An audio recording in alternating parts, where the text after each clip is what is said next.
lang yung kaso na binanggit nyo about Senator Joel Villanueva.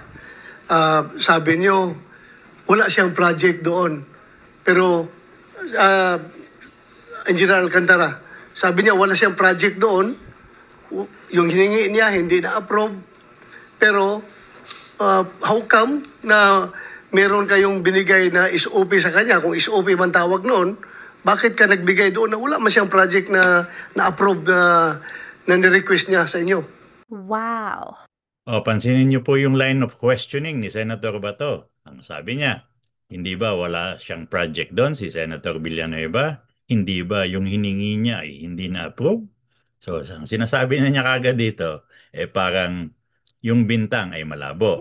Tapos bigla siyang tinaasan niya yung pagdududa. How come? Meron kayong binigay na SOP o kickback kung walang project at kung hindi na-approve yung hiningi niya doon. Wow. Tuloy natin ang pakikinig.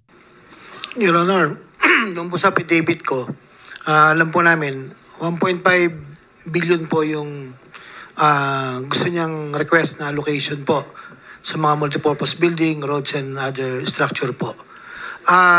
Yung allocation po talaga at that time, tulad po na sinabi ko na nakaraang hearing, 600 lang po.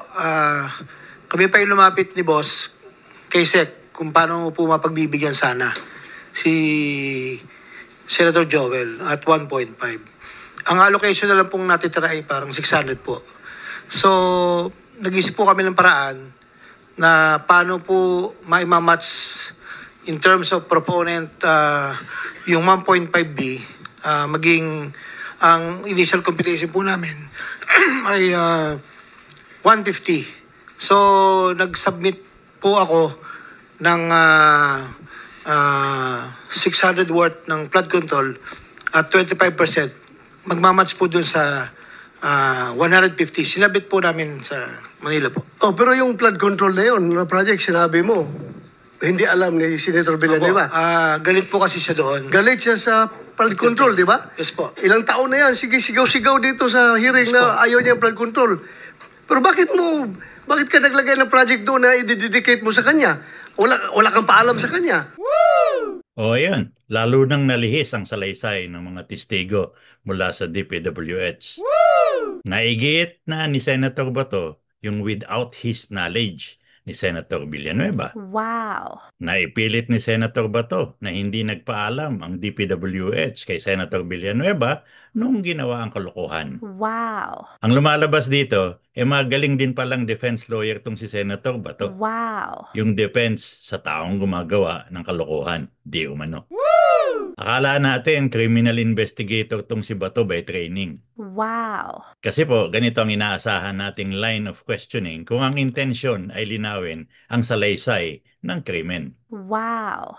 Your Honor, nung po sa affidavit ko, alam po namin, 1.5 billion po yung gusto niyang request na allocation po sa mga multipurpose building, roads, and other structure po. So ganito po ang paglilinaw niyan sa isang investigasyon.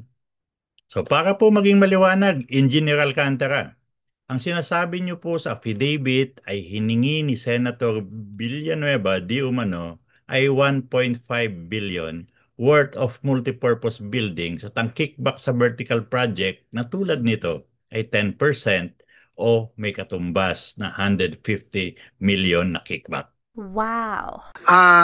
Yung allocation po talaga at that time, tulad po na sinabi ko na nakaraang hearing, 600 lang po.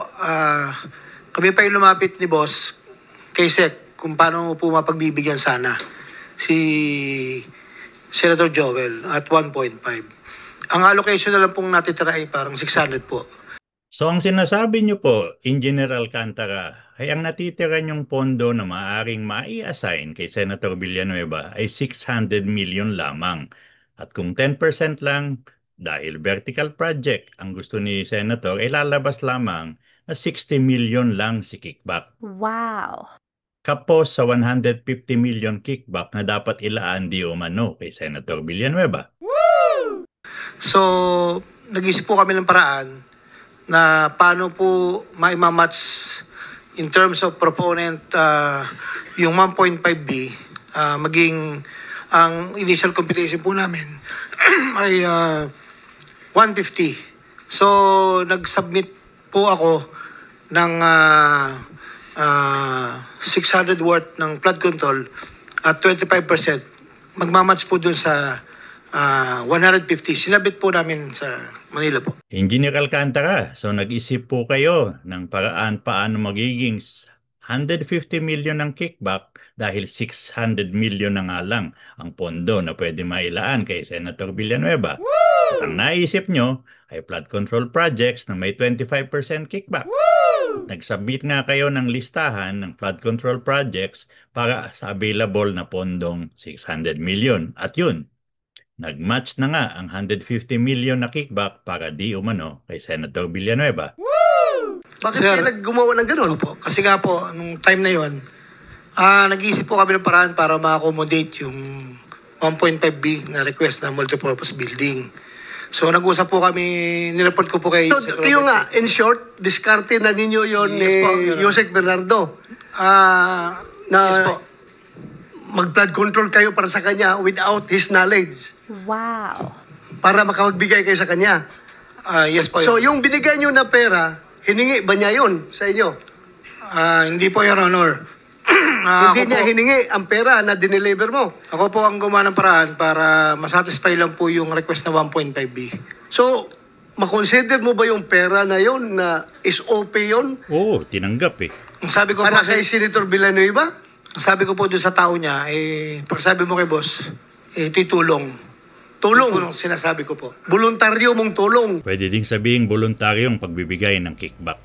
Opo, pero hindi niyo po alam doon ko po kinuha doon sa... Hindi niya alam na galing sa flood control project yon. Yes po, Your Honor. Hindi na siguro yun importante, parehas lang namang 150 million eh. So, you have to be clear with that dahil Yes po. Ewan ko, Senator Bato, ano yung naging clear dun sa mga pag-iimbestiga mo?